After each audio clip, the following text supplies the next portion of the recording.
Ankin Ma'at, Ankin Ma'at. Welcome to Kemetic Ascension, brought to you by the Shrine of Ma'at. I'm so pleased that you decided to spend part of your Sunday with us. You know that when we begin, I'm going to ask you to let us know a bit more about you and where you are. There are two questions we always begin with.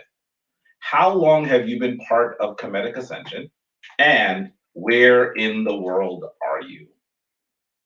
Where in the world are you? We want to know how far and wide our discussion is reaching. So please let us know how far and wide, where are you in the world, and how long you've been part of Kemetic Ascension.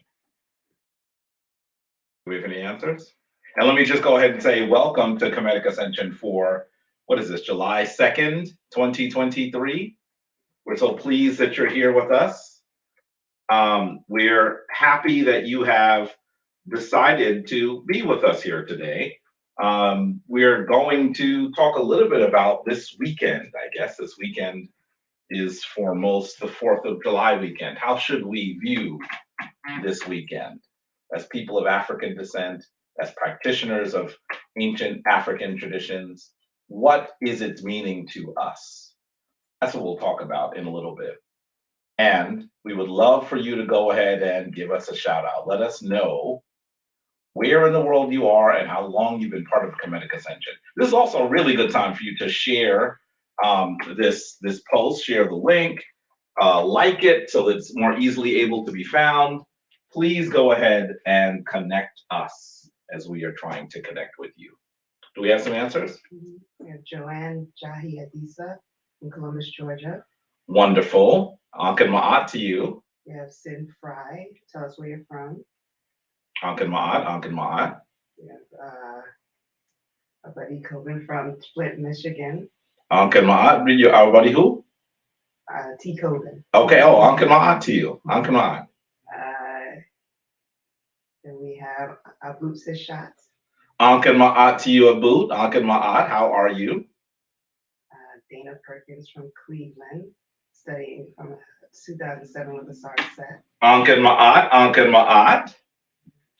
And Joanne Jahi Adisa says that they've been with us for 5 years. 5 years, wonderful. That's a good long time.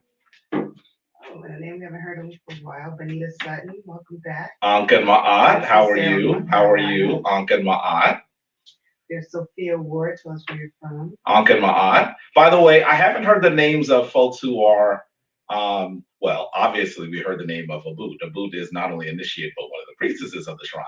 But where are our initiates? Where are the folks who are going through initiation now? Where are those who are already fully initiated in the shrine? We have Love Peace, tell us where you're from. Ankin Ma'at to you. Sin Fry says Forney, Texas, with us for a few years. Ankin Ma'at. We always have folks from Texas. We have Tahuti Forever. Ankin Ma'at to you out in Benue, known as Phoenix. Ankin Ma'at to you.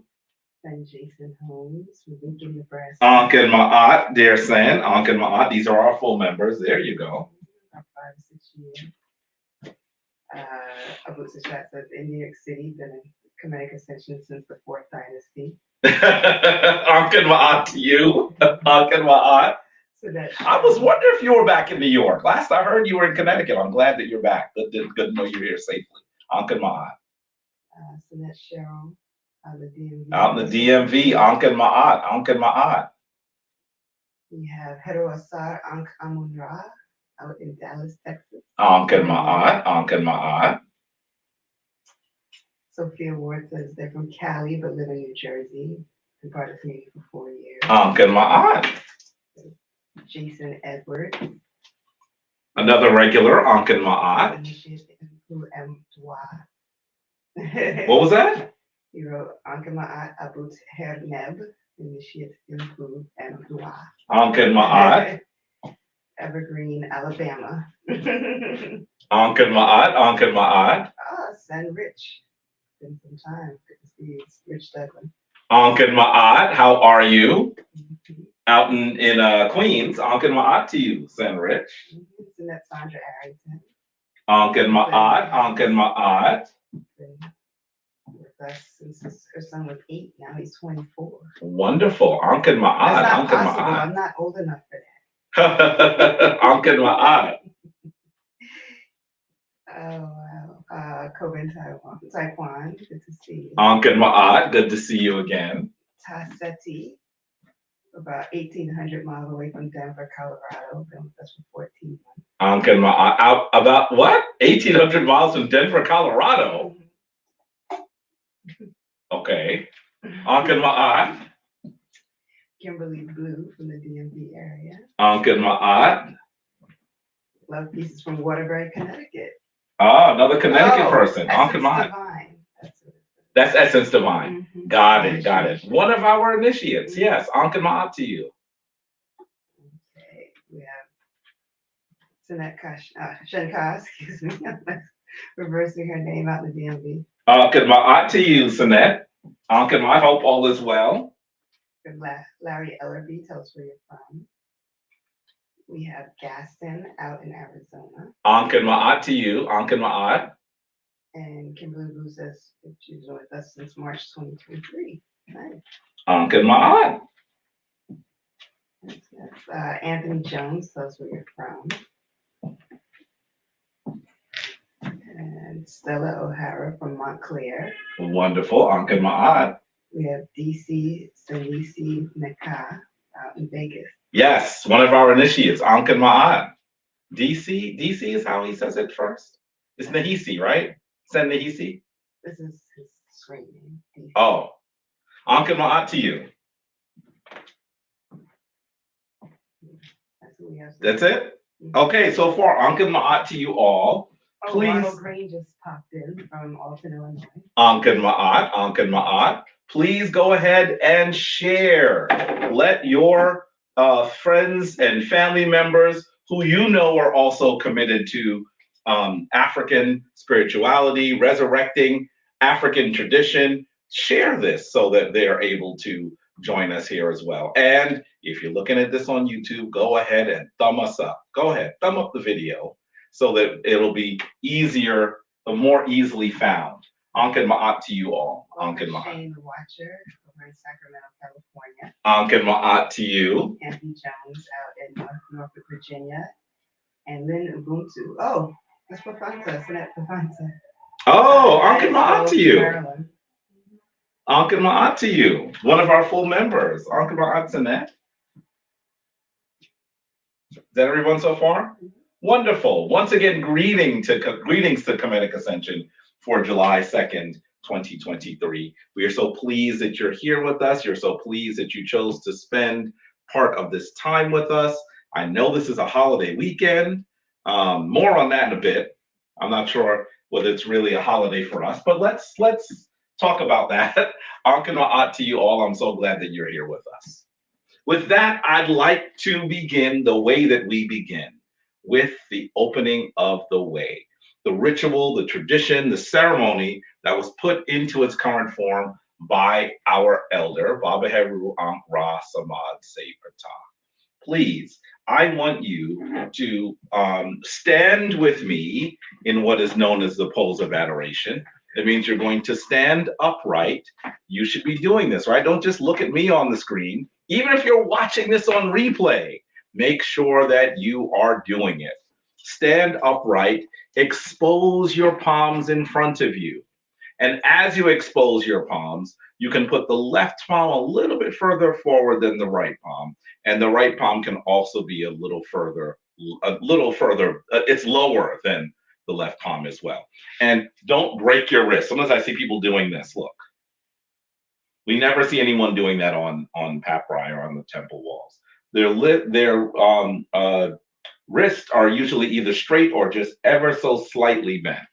So this is the way that we do the pose of adoration as we do the opening of the way. So you can begin by taking a breath, breathe down into here, store that here. And as you take that breath in, push out your belly like you're holding a basketball.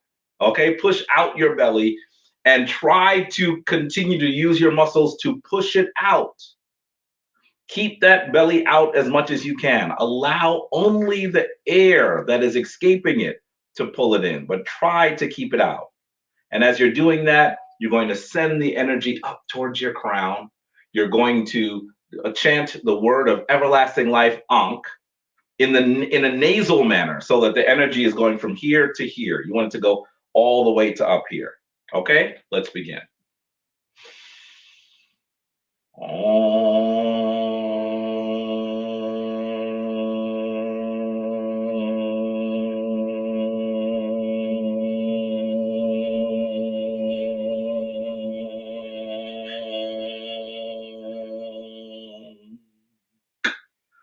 Anetrak in Bedhet. Anetrak in Bedhet. Nuke in Bedhet. Nuke in Bedhet.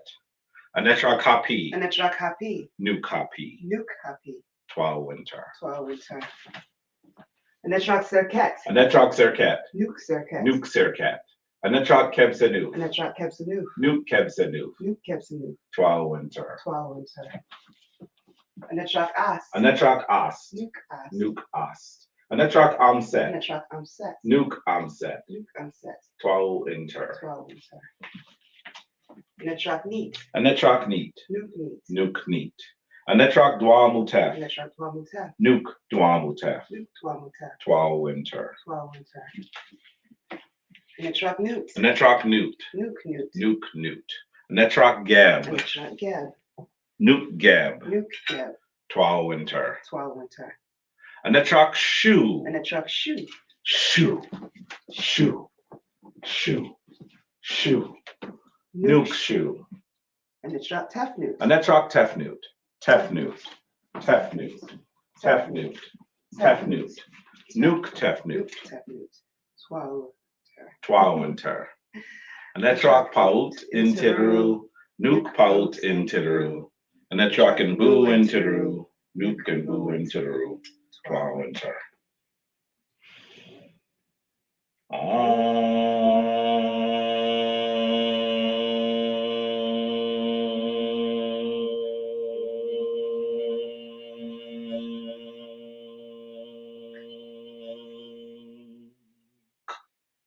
Twal Winter.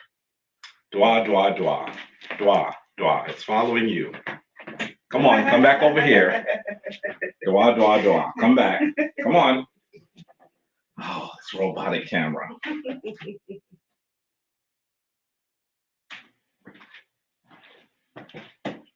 It's really just not coming. You see me, right? Okay, move. Follow me. Come on. Come on.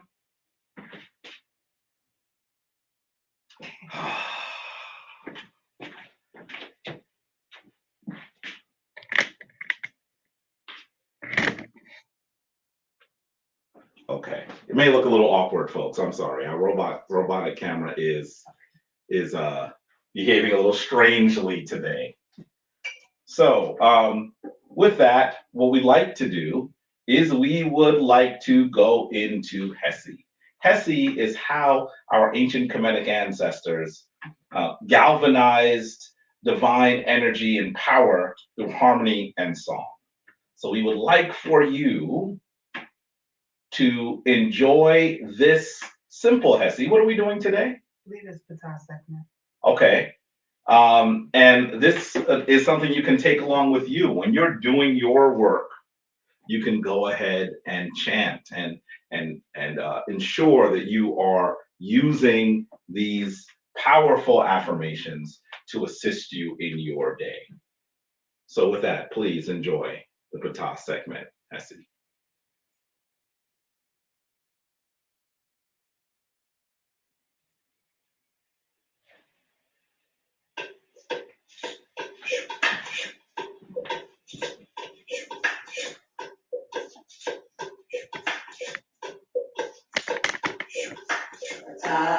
Kemet, Imhotep, Kemet, Nebaratum, Kemet, Imhotep, Kemet, Nebaratum, Kemet, Imhotep, Kemet, Nebaratum, Ptah Sekhmet Imhotep, Ptah Sekhmet Neferatu, Ptah Sekhmet Imhotep, Ptah Sekhmet Neferatu, Ptah Sekhmet Imhotep, Ptah Sekhmet Neferatu, Ptah Sekhmet Imhotep, Ptah Sekhmet Neferatu, Ptah Sekhmet Imhotep, Ptah Sekhmet Neferatu, Ptah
I love that Hesse.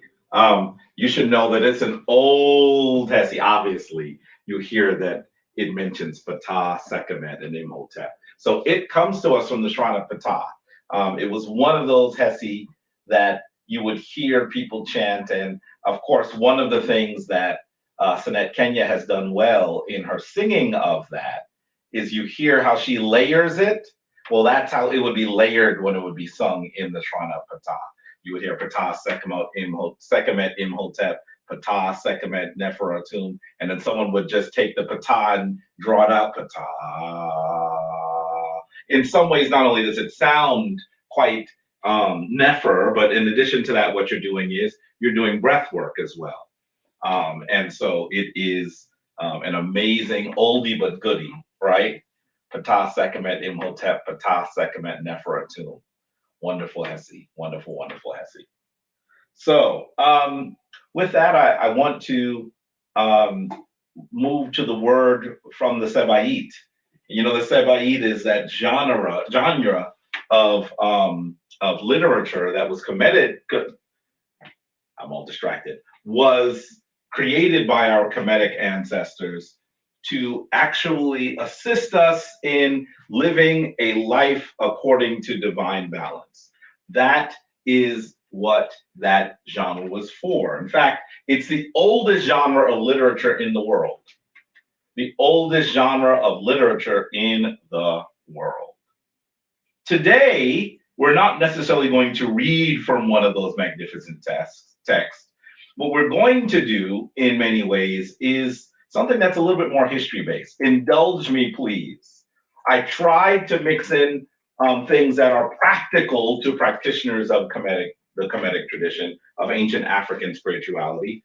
But as a historian, sometimes when I look at what we're doing, what we're pondering, what we're dealing with, I automatically think about history. And I think that, particularly as people of African descent, we should connect ourselves to history so we understand how we got to where we are, who we are in the relevance of all humanity and all civilization, and also understanding history should help us understand where we must go next.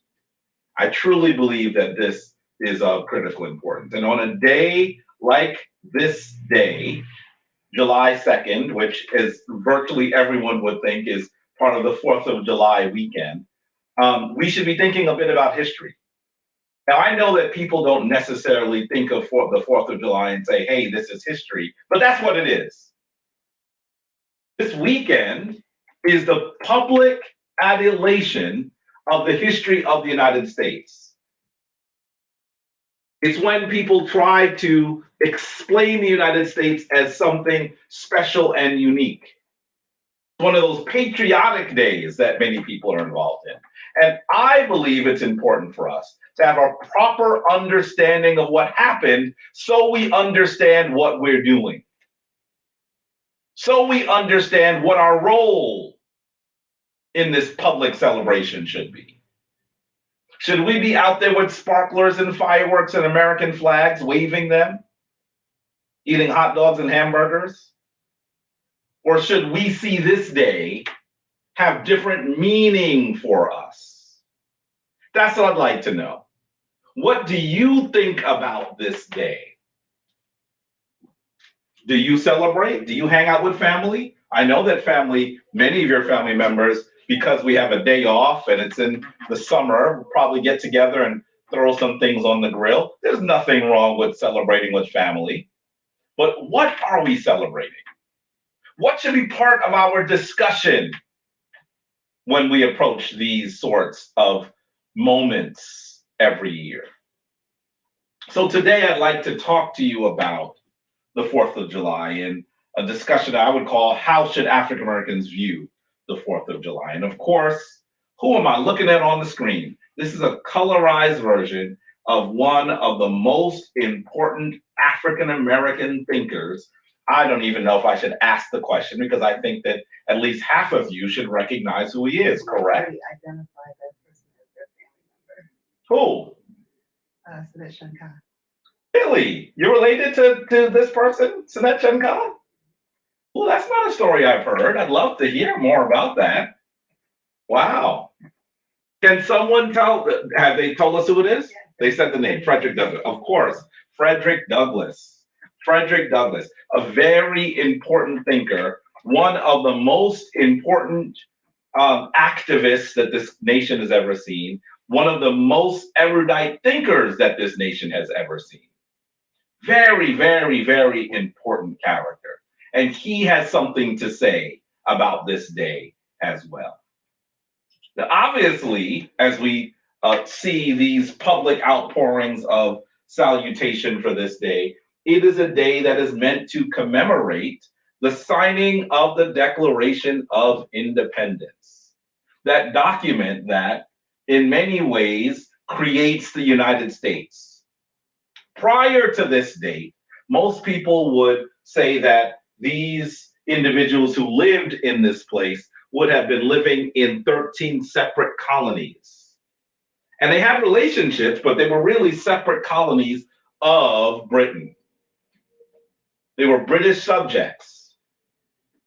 And so on this day, they actually decided that they were going to separate from Britain. And you hear all sorts of hyperbolic rhetoric on these days. They separate themselves from a tyrannical government. Does anyone know what the word tyranny is? Tyranny? What is a tyrannical government? It seems that they might have been upset that their taxes were raising. That's it. They decided to go to war and kill people. It's like, what? But when you think about what was actually happening, it's hard not to see hypocrisy. It's hard not to see it. Many of us should know the words that are so important and memorable on this document, right? It talks about we the people, and it says, "We hold these true to be self-evident, that all men are created equal, that they are endowed by their Creator with certain inalienable rights, that among them are life, liberty, and the pursuit of happiness, that to secure these rights, governments are instituted upon men, deriving their just powers from the consent of the governed." I mean, think about that lofty, lofty rhetoric, that they have the nerve to say that all men are created equal as they enslave African peoples and as they continue to subjugate the Native American, who they had virtually annihilated to this point. Think about the irony. Think about the hypocrisy. How could you write something like this and not see that it is, I'm going to be polite here, even though there are other words I'd like to use. Kemetic Ascension is not the place to use it. Hogwash. That is certainly what it would seem to be. And there were many who understood it to be hogwash. Now, this date is July 4th, 1776. And I want you to understand that today we think of these people as Americans. But I want you to understand once again that they were subjects of the British government, of the British crown, and they belonged to 13 separate colonies. There are historians today that say, how was it that they were able to come together to say, we're going to do this as a group rather than 13 separate colonies? There's a wonderful book today known as 13 Clocks. You know that whenever you talk to me, you're probably going to hear about books, right? Robert G. Parkinson is the author from the University of North Carolina. Really, really fascinating book. And he says that something unusual occurred. By the way, this is based on a quote, I believe it's from John Adams. He says somehow all 13 clocks were able to be set to the same time. In other words, it was difficult to get the leaders of each of those 13 colonies to agree on one thing. And Robert Parkinson says there's a reason why they agreed. Their agreement was based on racial animus and racial fear. That's what set these clocks in motion together. That ultimately what they were thinking about was how to control this new land and how they were going to control it as individuals who were profiting greatly from the trade, the illicit, I shouldn't even say illicit, it was illegal at that time. The trade and the breeding and the brutality visited upon people of African descent and their fear of them. So this event took place on July 4th, 1776. But what were the events that led up to it, that motivated it? One of those events that you might not be familiar with is the signing of Lord John Murray's, who is also often called the Lord Dunmore. He's the Earl of Dunmore, a Scottish man who was in the United States and was serving as the British governor of Virginia. Virginia is so critical because in many ways it is one of the most important, earliest and most important colonies of the British. He decides that in order to get a leg up on this disagreement that the British crown continued to have with these colonists, that he should actually find how he's going to wage war against them, how he's going to bring them back into the agreement with the crown. And he issues on November 7th, 1775, what's usually called Dunmore's Proclamation. And in that proclamation, what does he do to scare the colonists?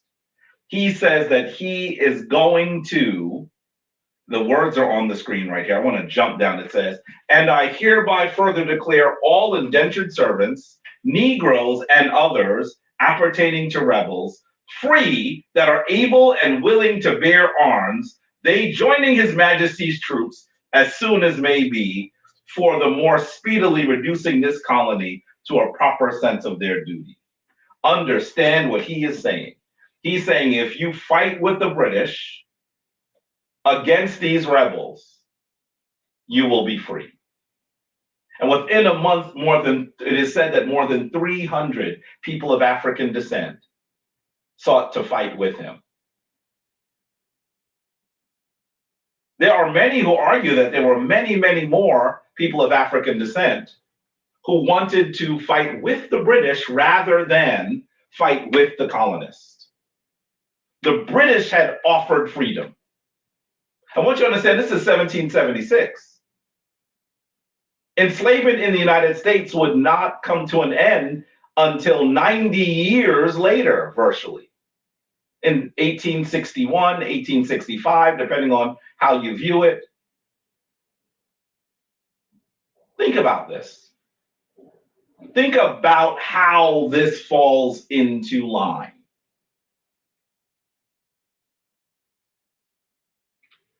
When Dunmore began to gather these formerly enslaved and some free people to fight, he actually also had these smocks. Do you see the smock on the right? And they were wearing that as they fought. It said "Liberty to Slaves." This was not simply trolling the colonists, this terrified them. And just a few months later, they would issue this proclamation, this declaration saying that they would recognize the rights of all people to life, liberty, freedom, happiness. We should recognize that when they wrote that, they clearly did not mean that they were referencing our people. And in fact, they were barely even referring to women. When they said that these things are evident to men, they really meant men. Fascinating that this sort of hypocrisy is now celebrated on the 4th of July celebration every year. How do you feel about that? What do you do? I know that when I was a kid, we would get out there with the fireworks, but it wasn't because we were celebrating the United States. We just like to blow things up. But I wonder, how do you feel about it? Are you one of the folks that puts out a flag? Perhaps you have relatives who fought in one of the wars, who were veterans, and you decided that you should put out a flag because you want people to know that Black people sacrificed for this nation. Maybe you do not put out a flag intentionally because of it. Maybe you put out a red, black, and green flag. There's so many different ways that we should view this particular day. How should you feel on this celebration when everyone is out there really in the midst of patriotism for a nation that would proclaim itself free but enslave, subjugate, torture, and rape people of African descent, literally for nearly another century. In fact, many of the people who signed that declaration owned enslaved people themselves,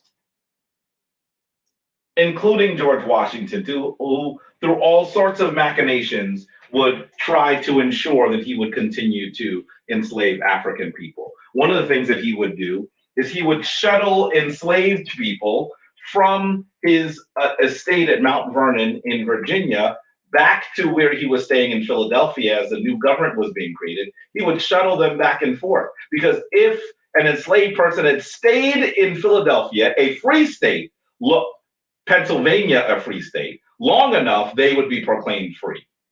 So before that moment would come, he would send them back to Virginia and send some other enslaved Africans up to Philadelphia, just so he could keep these enslaved people. And honestly, just a few feet from the quote unquote Liberty Bell, the bell that focuses on the liberty of the United States, which has a large crack in it, perhaps apropos, you'll find those places where those enslaved Africans were forced to toil. Yes. Didn't the Star Spangled Banner have an extended racist? You know I'm going there. Who asked that? It's shame to watch it. You know I'm going there. Before we go there, I want you to hear what Frederick Douglass has to say about the 4th of July. Frederick Douglass has a very interesting bit of work to do. He is asked to come to speak to people about July 4th in upstate New York. And I can only imagine these are liberal whites and they're there waiting to hear this important Negro speaker. And he stands there, and I'm sure that every single one of their mouths were open as he expressed exactly how people of African descent should feel on these celebrations. So he delivers this speech, What to the Slave is the 4th of July, on July 5th, 1852. He says, I say it with a sad sense of the disparity between us. I am not included within the pale of this glorious anniversary. Your high independence only reveals the immeasurable distance between us. The blessings in which you this day rejoice are not enjoyed in common.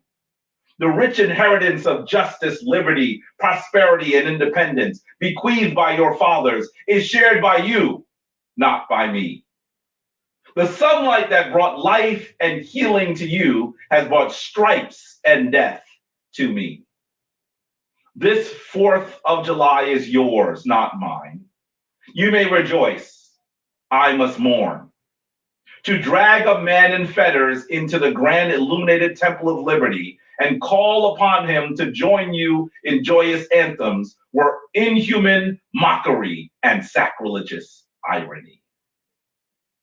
Powerful words by Frederick Douglass, a man who had escaped enslavement and had continued to work for the freedom and equality of his people. Powerful. Notice how he talks about how this day brings stripes and death to him. He doesn't mean the stripes on the flag. He's talking about the welts that the African actually received on their backs as they were tortured to toil. This is powerful. And this speech should be read as many times as possible, particularly on these July 4th celebrations. This irony is real. While there are those who would like, Shane the Watcher, 616, who would like to pretend that as Americans, we should celebrate this wonderful day and rejoice in it, let's be clear that the irony was not just something that people of African descent were aware of. It was absolutely clear and manifest to all who would pay attention. So many people critiqued Colin Kaepernick as he decided that he would kneel listening to when the national anthem was played. And I don't remember him actually acknowledging that these songs, particularly the Star Spangled Banner, were actually remnants of this racist history, but he should have. There should have been people around him who should have brought this even further into the fore, because this was not about a man trying to disrespect a nation. This is about a nation continuing to disrespect these people. How could he stand and celebrate as he knew that these things were continuing to happen, that people of African descent would be killed with impunity.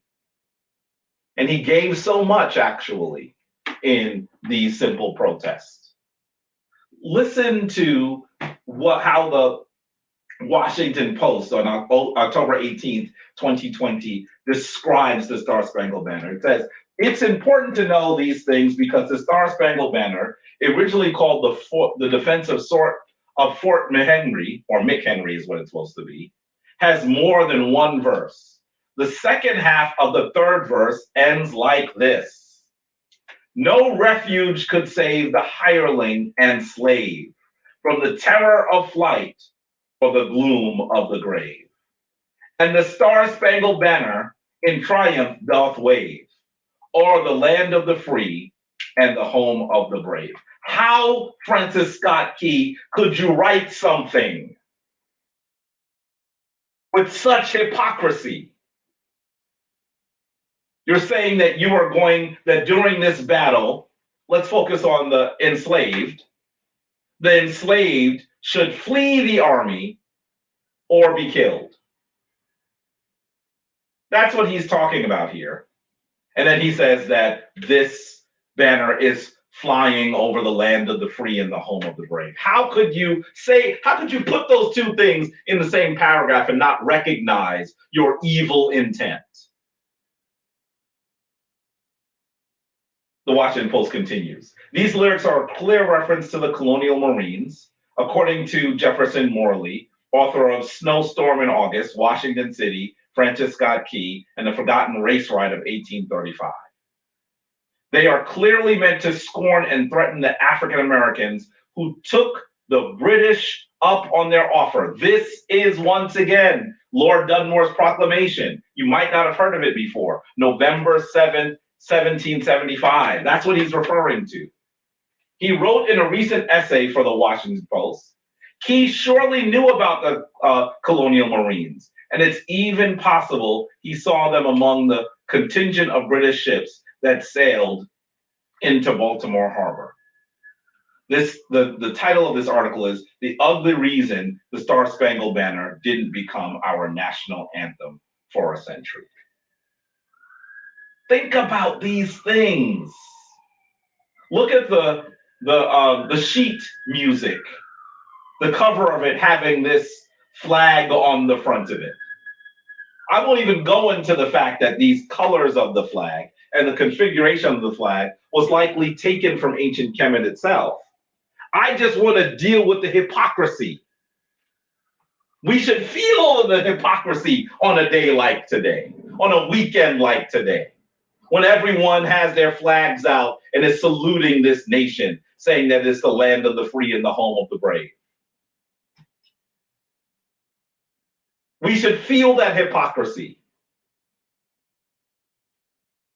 I remember as a young revolutionary, I used to say, this is a land that we should flee because it's the home of the slave. I used to say that back in the day, because really we are in a situation where understanding what has occurred should really give us pause.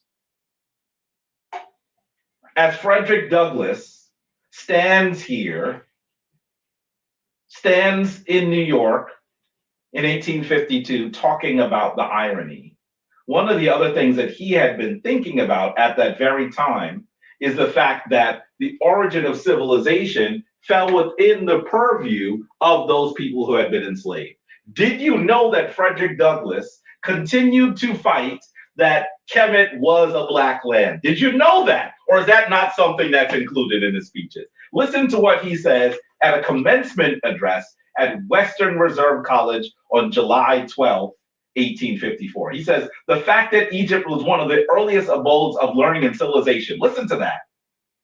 The fact that Egypt was one of the earliest abodes of learning and civilization is firmly established, as are the everlasting hills. Greece and Rome, and through them Europe and America, have received their civilization from the ancient Egyptians. He's writing this in the 1850s. 1850s. This fact is not denied by anyone. But Egypt is in Africa. Pity that it has not been in Europe or in Asia, or better still, in America. Another unhappy circumstance is that and the ancient Egyptians were not white people, but were undoubtedly just about as dark in complexion as many in this country who was considered genuine Negroes. Listen to what he is saying. He says Kemet is the origin of civilization, and that Greece and Rome have borrowed much from it. 1852. Y'all thought that it was Dr. Ben and Dr. Clark that had said it first? They were also aware of these words from Frederick Douglass. And not only did Kemet give civilization to the world, but that it was inhabited, it was created, it was fostered, it was made prosperous by people who we would consider people of African descent today. Think about this great irony. Think about this great irony. As we think about what some people would call American exceptionalism, or really the fact that this country has a lot that it should be repairing, that reparations are due, that this country needs to do much to deal with its violent, racist past. And instead of celebrating out there today with your hot dogs and hamburgers, with your red, white, and blue flags and your fireworks, perhaps you should think about how we must continue the struggle that Frederick Douglass had been part of. I'm not saying there's anything wrong, once again, with you gathering with your families. We know that living in this country can be difficult, and we know that any time that you are able to spend with your families is time that you should do so. But on the same token, I want us to recognize how challenging this hypocrisy is. Please make sure that as you gather with your families, you talk to them about the struggle that people of African descent have been part of against this hypocritical nation, and how this day is not a day we should celebrate. That this weekend is not one that we should be filled with august patriotism, but rather we should be mourning and planning and preparing for that which we must do in order to return to the forefront of human civilization, just as Frederick Douglass would have believed. With that, I want to say the divine force in me greets the divine force in you. I'm hoping that you found this interesting. I know that today was just history. I promise next time we'll do some more practical things. But I want you to understand how to walk in this modern world. What should we be doing is the question we must ask ourselves. Hopefully this discussion about the meaning of this weekend will help settle your feet so you can put 10 toes on the ground and do the work that you have to do. Dawn, once again, and I'm truly hoping that you will share as much as you can with your families on this day. Can you please come forward for the final affirmation, Anika?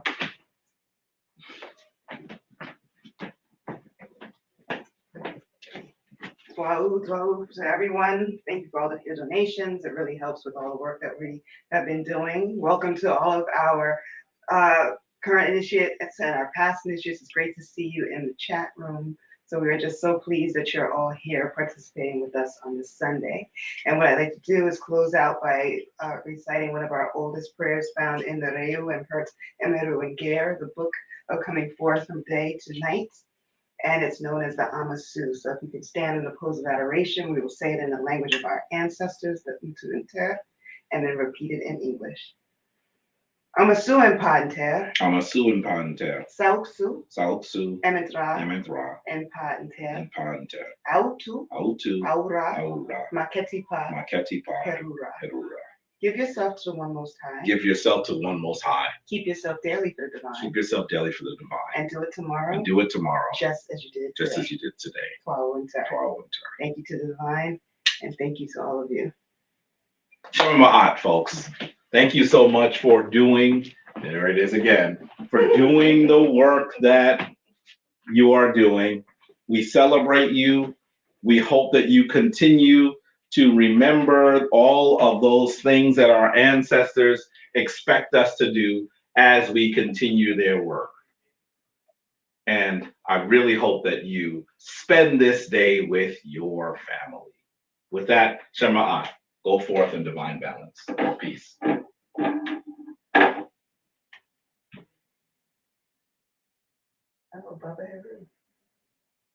Are we still on?